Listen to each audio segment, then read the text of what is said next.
Beneath the burning Egyptian sun, the desert whispers. It has for thousands of years.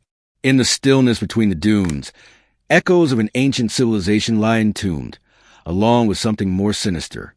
For generations, these whispers were dismissed as myth.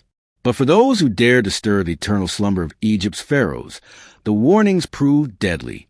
Long before archaeologists arrived with their shovels and notebooks, the ancient Egyptians built tombs designed not just to protect their dead, but to terrify the living. These weren't ordinary graves. They were portals to the afterlife, sacred vaults filled with treasures, secrets, and solemn invocations to the gods. And among them, in hieroglyphs painstakingly carved into stone, were dire warnings, messages to any who dared trespass. The world first learned of the so-called Pharaoh's curse during the golden age of archaeology in the 19th and early 20th centuries.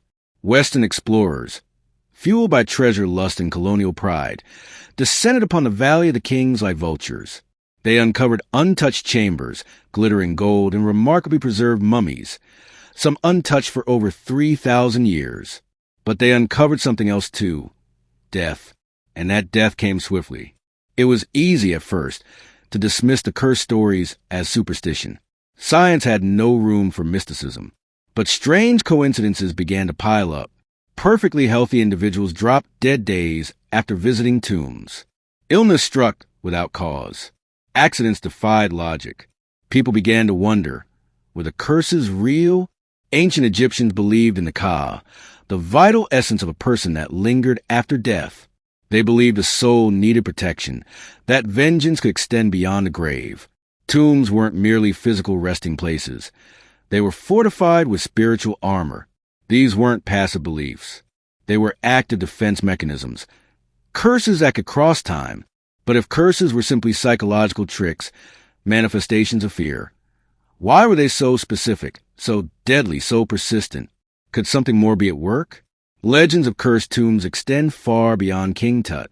The stories involve countless pharaohs, priests, and nobles, all buried with rituals meant to protect their journey to the afterlife and punish those who interfered.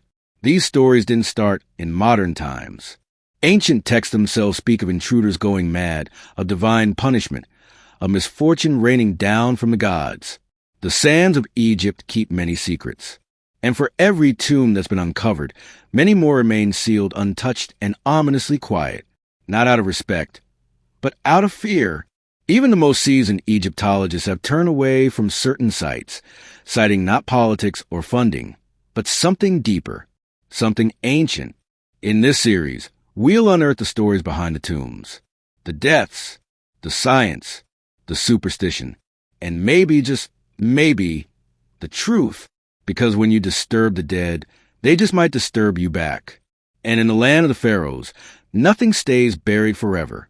In November 1922, British archaeologist Howard Carter made one of the most astonishing discoveries in the history of Egyptology, the virtually intact tomb of Pharaoh Tutankhamun. The world held its breath as news spread of glittering gold, exquisite artifacts, and a mummy untouched for millennia. But just as quickly, all gave way to fear. Within months, those connected to the tomb began to die under strange and unsettling circumstances. It started with Lord Carnarvon, the wealthy patron who funded the excavation. Just a few weeks after the tomb was opened, he died suddenly in Cairo. The official cause was blood poisoning from a mosquito bite that became infected after he nicked it while shaving. But the eerie part? At the moment of his death, there was a reported power outage in Cairo, and his dog, thousands of miles away in England, let out a chilling howl and collapsed dead. The press seized on the story.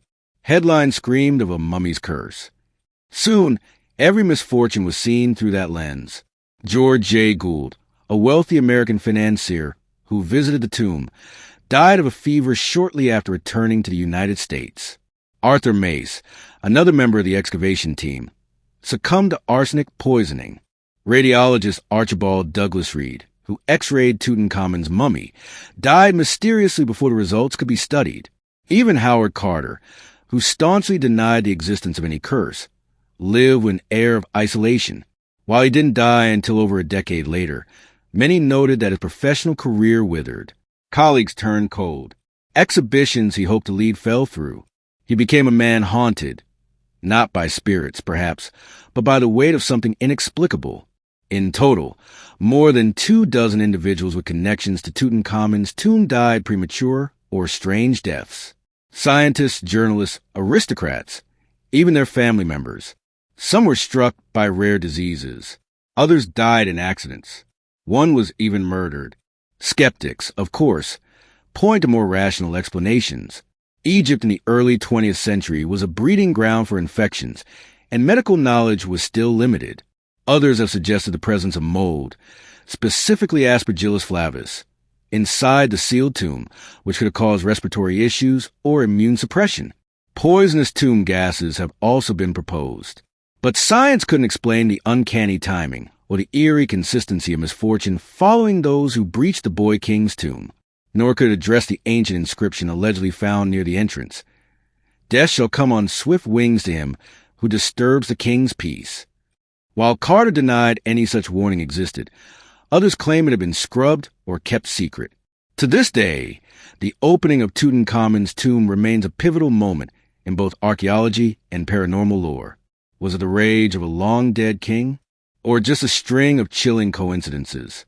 Whatever the truth, one thing is certain. The line between myth and reality blurred forever when the boy pharaoh rose from silence and seemingly took revenge. After the opening of Tutankhamun's tomb, a growing number of deaths started to trace a chilling pattern. It wasn't just Lord Carnarvon. One after another, people tied to the excavation, the artifacts, and even the broader archaeological circle began to die under baffling, sometimes violent, circumstances. It became known as the Pharaohs' death list, a grim roll call of those who had, knowingly or not, disturbed the dead.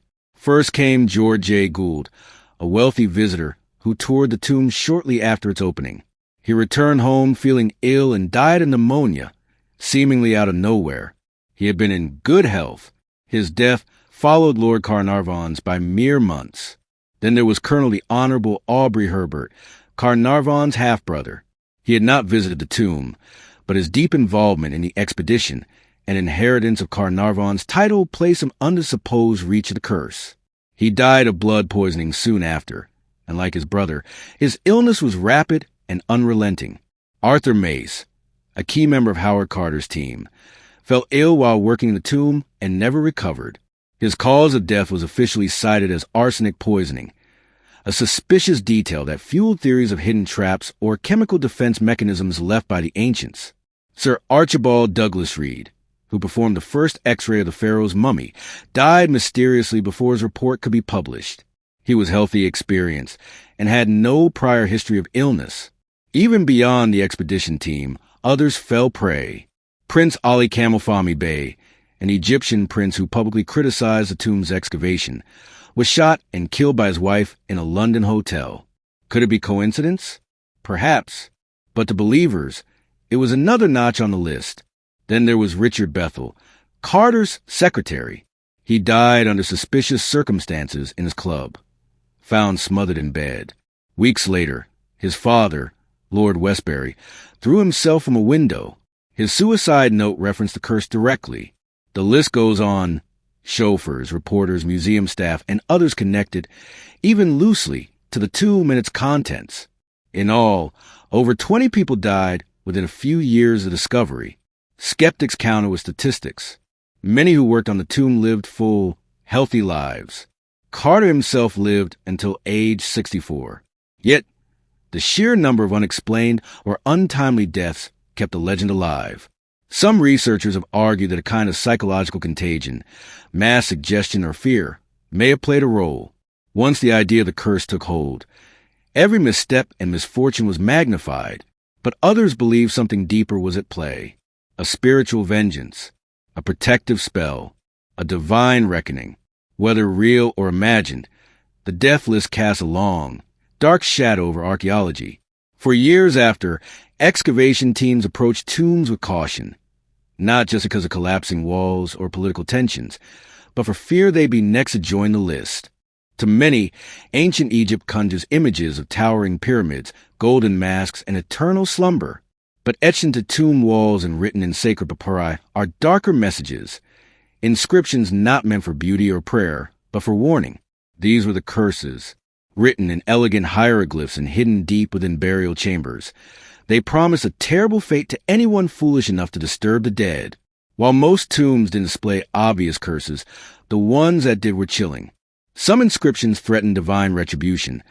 Others call for bodily decay, blindness, madness, or eternal torment in the afterlife. These warnings weren't metaphors or idle threats.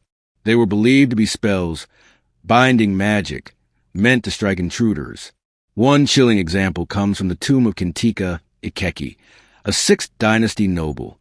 The warning on his false door reads, "As for all men who shall enter this my tomb unclean, there will be judgment.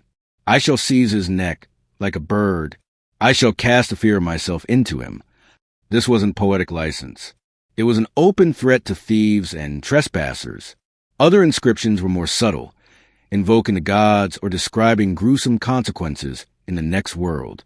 A grave robber could find himself erased from history, eaten by serpents, or cast into a lake of fire. Worse still, his descendants could carry the burden of his offense. Tomb curses served several purposes. First, they were deterrents. In a world where tomb robbery was a real threat, curses were an extra layer of psychological defense. Second, they were spiritual safeguards. The Egyptians believed that disturbing a burial could doom the soul of the deceased, unless powerful protective spells were put in place. Curses helped ensure a safe passage to the afterlife. Some scholars suggest that these warnings evolved from simple requests for respect into magical booby traps. As the value of tomb contents grew, so did the need for stronger protections, both physical and metaphysical.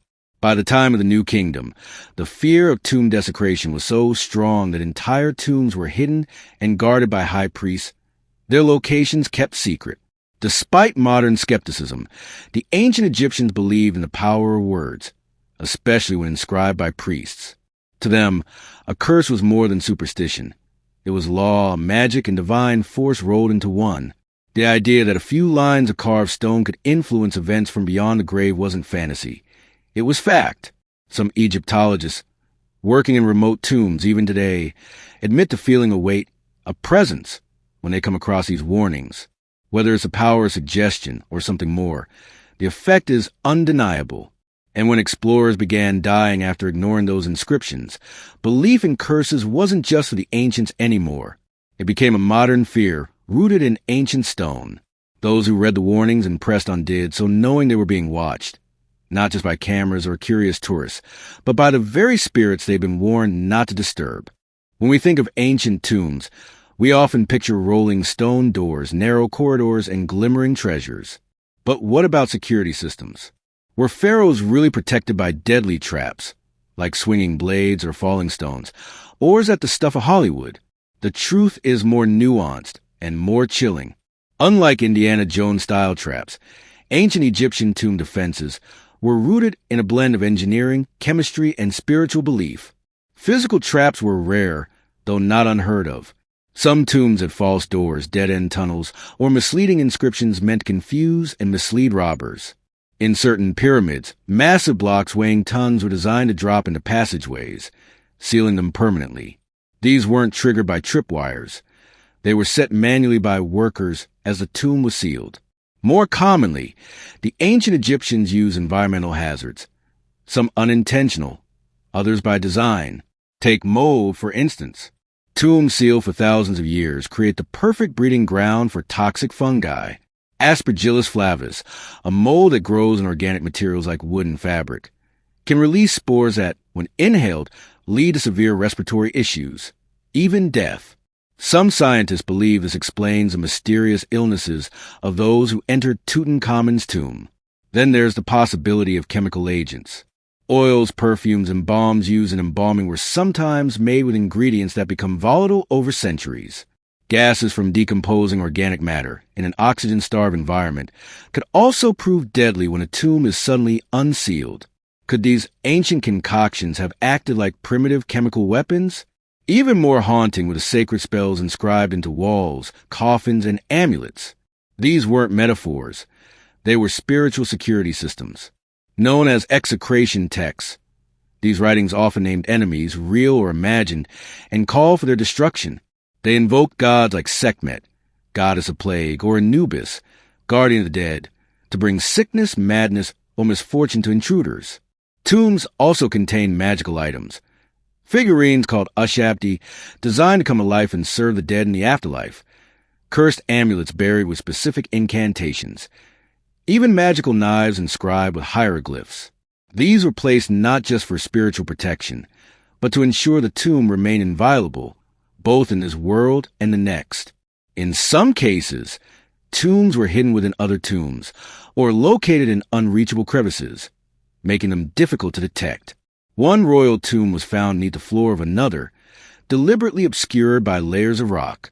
This wasn't just about secrecy, it was strategic defense.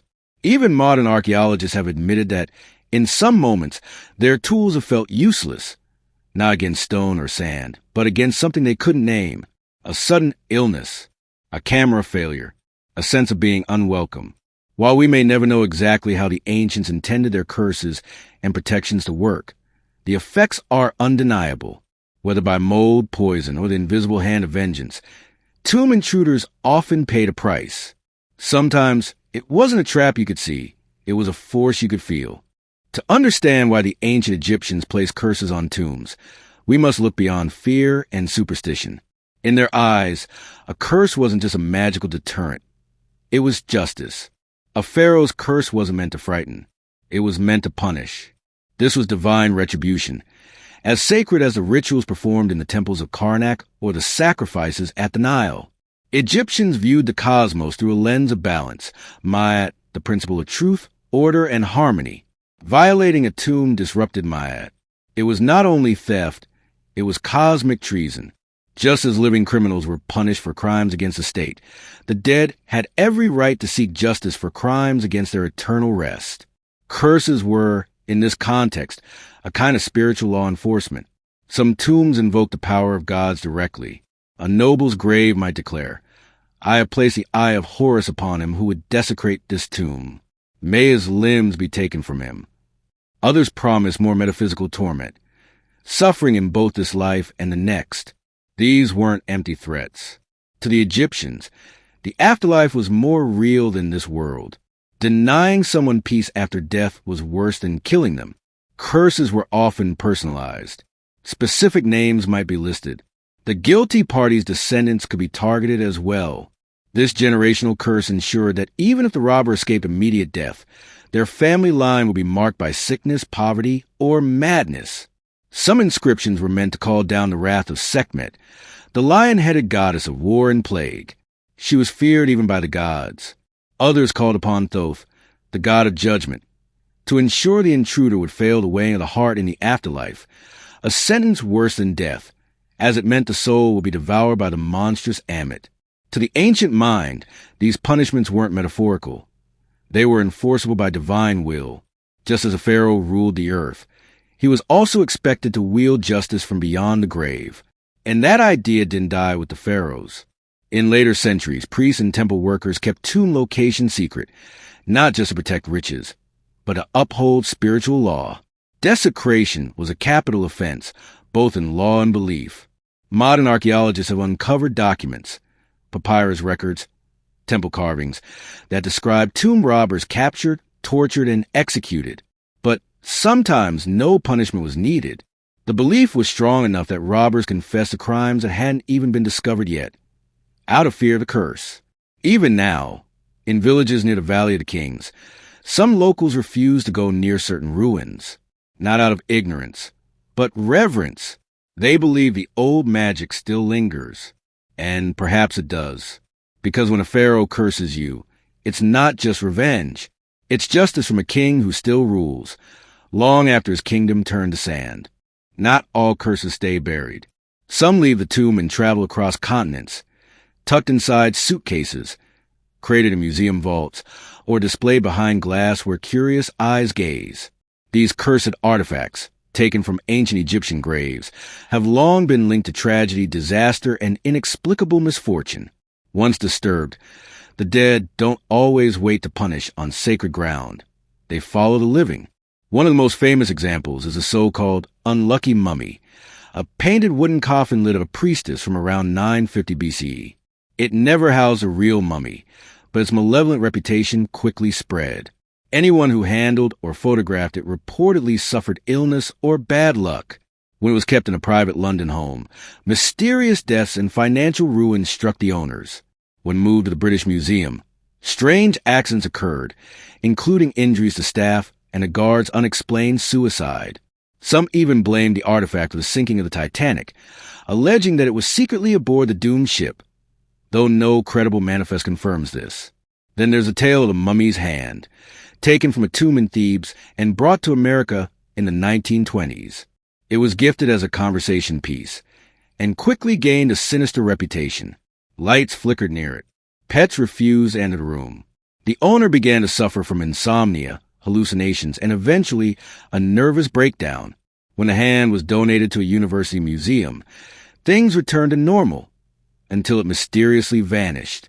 Museums worldwide house countless Egyptian relics, amulets, scrolls, canopic jars, statues. Most are benign, but a few are surrounded by whispers, museum staff becoming sick, exhibits failing repeatedly, visitors collapsing. One such case involved a statue of Osiris that began slowly rotating in its sealed glass case, captured on CCTV with no logical explanation. Scientists suggested subtle vibrations, but many weren't convinced. Some artifacts bear inscriptions designed to bring death or misfortune to grave robbers. Others were believed to be vessels for the Ka, the spiritual essence of the dead. Removing them from the tomb was not merely theft. It was kidnapping a piece of the soul. Is it any wonder that some fight back? Even celebrities haven't been immune. Composer Giuseppe Verdi reportedly owned an Egyptian artifact and suffered years of nightmares and ill health. Actress Florence Farr, a devotee of Egyptian mysticism, died under eerie circumstances soon after receiving an ancient amulet. Of course, skeptics argue that all this is coincidence, bolstered by sensationalist media and our tendency to assign patterns to chaos. But even the most rational curators sometimes refuse to handle certain items. And some museums have quietly returned artifacts to Egypt, not for legal reasons, but due to unexplained activity. What's clear is that the curse doesn't end with the tomb. It lingers in objects, crosses oceans, and weaves itself into the lives of those who dare own a piece of the ancient dead. Whether fueled by guilt, belief, or true supernatural energy, these cursed artifacts remind us that the past isn't always content to stay buried. By the early 20th century, stories of cursed tombs had moved beyond archaeologists and scholars. They had captured the public's imagination. Newspapers fanned the flames with sensational headlines like "Pharaoh's Curse Strikes Again" and "Death Walks with the Mummy." Soon, the legend of the mummy's revenge was no longer confined to dusty scrolls or whisper warnings. It became a cultural phenomenon. The discovery of Tutankhamun's tomb in 1922 ignited global Egypt mania. But with each death linked to the excavation, public fascination turned to fear. Even respected scientists couldn't fully explain the string of tragedies. The idea that ancient, unseen forces were exacting revenge struck a deep chord in a world already reeling from World War I and the Spanish flu pandemic. The veil between the living and the dead seemed thinner than ever. Hollywood was quick to capitalize. In 1932, Universal Pictures released A Mummy, starring Boris Karloff. It introduced a brooding, bandaged corpse who returns from the grave to reclaim his lost love and punish those who disturb his tomb. The film was a massive success and birthed a cinematic subgenre. Countless mummy movies followed, reinforcing the idea that disturbing the dead comes with dire consequences. But the fiction fed real fears. Tourists to Egypt began reporting unusual illnesses, nightmares, or feelings of being watched after visiting tombs. Some refused to touch artifacts, even replicas. Writers and spiritualists held seances to contact the spirits of ancient priests and pharaohs, claiming to receive warnings or visions of doom. Authors like Arthur Conan Doyle, creator of Sherlock Holmes, publicly supported the idea of supernatural curses. Doyle, a believer in spiritualism, speculated that ancient priests had used elemental spirits to guard tombs. To him, the deaths surrounding Tutankhamun were no mystery. They were justice. Museums began receiving letters urging them to destroy or bury Egyptian exhibits. Some employees resigned rather than work near cursed displays. And yet, the fascination only grew. The mummy became a pop culture icon, less a historical figure and more a symbol of divine vengeance. Over the decades, the image of the mummy has shifted, sometimes terrifying, sometimes comedic, and always otherworldly. Films like The Mummy 1999 revitalized the trope, blending horror with adventure. But underneath the fantasy lies the seed of truth. These stories originate from real beliefs, real warnings, and real consequences. Curses, as portrayed in pop culture, may be exaggerated, but they echo something ancient and universal. A fear of what happens when we disrespect the dead. And perhaps, in a modern world obsessed with speed and consumption, the idea that something old, slow, and sacred can strike back is both terrifying and oddly comforting. Because deep down, we all wonder, what if the dead do watch us? What if they remember? And what if someday they decide they've had enough? With so many strange deaths and eerie coincidences linked to Egyptian tombs, modern science has sought to cut through the mystery. Researchers, skeptics, and medical experts have tried to explain away the Pharaoh's curse with logical, evidence-based theories. But in doing so, they've uncovered truths that are unsettling in their own right. One of the most cited scientific explanations is toxic mold. Sealed tombs, especially in humid or air-starved conditions, become breeding ground for dangerous fungi. When these ancient vaults are breached, spores are released into the air. Aspergillus flavus, Stachybotrys, and Penicillium are all known to produce mycotoxins, poisonous substances that can cause respiratory distress, immune failure, and even organ damage. In some cases, exposure can trigger sudden, unexplained death, especially in individuals with pre-existing conditions. Another hypothesis centers on ancient bacteria. Mummies and artifacts were embalmed with organic materials that, over centuries, decayed into fertile ground for microbial life. These microbes can remain dormant for thousands of years, only to reawaken when exposed to fresh air. Handling a cursed artifact might expose someone to dangerous pathogens, not magic, but microbiology. Then there's the issue of tomb gases. As organic material breaks down, it can release ammonia, methane, hydrogen sulfide, and formaldehyde, all of which are toxic in enclosed spaces. Entering a tomb without proper ventilation could result in dizziness, hallucinations, or death. Some scientists have suggested that early explorers may have been unknowingly poisoned during excavation. Psychological factors also play a role. The power of belief is not to be underestimated. Psychosomatic responses, real physical symptoms caused by mental stress, can mimic illness or even cause death.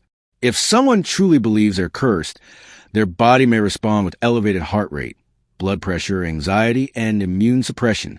This self-fulfilling prophecy has likely contributed to some curse-related fatalities. Still, not all cases fit these explanations.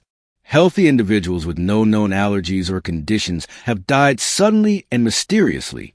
Some were not even present at the excavations, but had only minor associations, like photographing an artifact or reading about it publicly. The sheer statistical clustering of deaths within short time spans remains difficult to dismiss as pure coincidence. Scientists are cautious not to dismiss everything as irrational. The line between ancient belief and modern pathology isn't as wide as we think. After all, even today, we observe rituals when burying the dead. Disturbing a grave, any grave, is taboo across cultures. Some Egyptologists acknowledge a middle ground. They respect the tombs, follow purification practices, and avoid trivializing ancient beliefs. As one researcher put it, you don't have to believe in the curse, but don't mock it either.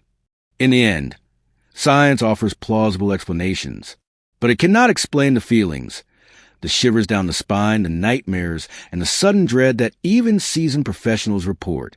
Perhaps the curse is not one thing, but many: mold, microbes, memory, and mystery. And in that complexity, the curse endures, more powerful for being both explainable and inexplicable at once. Despite centuries of exploration and excavation, Egypt still hides countless tombs beneath its sands. Many remain lost to time, buried by shifting dunes, hidden in unmarked valleys, or intentionally concealed by ancient priests. But not all of these tombs are unknown. Some are known and deliberately left untouched. Why? It isn't politics, funding, or logistics that keeps archaeologists away from certain sites. In some cases, it's fear, an unspoken reverence, a decision not based on maps or science, but on instinct, tradition, and dread. There are tombs whose entrances bear especially dire warnings, inscriptions invoking gods of destruction, texts demanding blood in exchange for intrusion. One such tomb near Saqqara, believed to belong to a high priest of Sekhmet, remains sealed despite modern interest. Local workers refuse to enter. Excavation plans stall again and again. Not because of superstition, they say, but because of bad feeling. Even experienced Egyptologists have walked away from sites where equipment malfunctions, illness spreads, or accidents accumulate. Cameras fail. Batteries drain. Workers report seeing shadows or hearing voices in tunnels with no exit. Whether psychological or paranormal, the effect is real enough to stop the most rational minds. In some communities, oral traditions still circulate. Elders speak of cursed hills, forbidden stones, and spirits that punish the curious. These legends aren't confined to villagers. They sometimes influence dig decisions by global institutions. When ancient curses are backed by local resistance and unexplained dangers, caution wins. There's also a growing ethical movement among archaeologists. The days of looting tombs from museums are waning. Many now believe in preserving sites in situ, leaving tombs sealed unless there's compelling scholarly reason. It's a recognition that the dead deserve rest, not relentless probing. Some call it spiritual respect. Others call it cultural sensitivity. Whatever the name, it's slowing the march of excavation. Then there's the matter of what we might find. Some tombs are believed to contain not just bodies, but knowledge too dangerous or sacred to reveal. Texts on black magic, incantations to bind gods, or forbidden rites once practiced in secrecy. Are we ready to unearth them? Should we? Not every door is meant to be opened. Not every secret should be known. In recent years, Egypt has begun using non-invasive tools, ground-penetrating radar, thermal imaging, to locate and study tombs without disturbing them. These technologies confirm what many have long believed. There are thousands more tombs still hidden, but many will never be excavated. Whether it's fear, ethics, or wisdom, some tombs remain sealed by choice. As if the ancient warnings still echo through time, leave us in peace.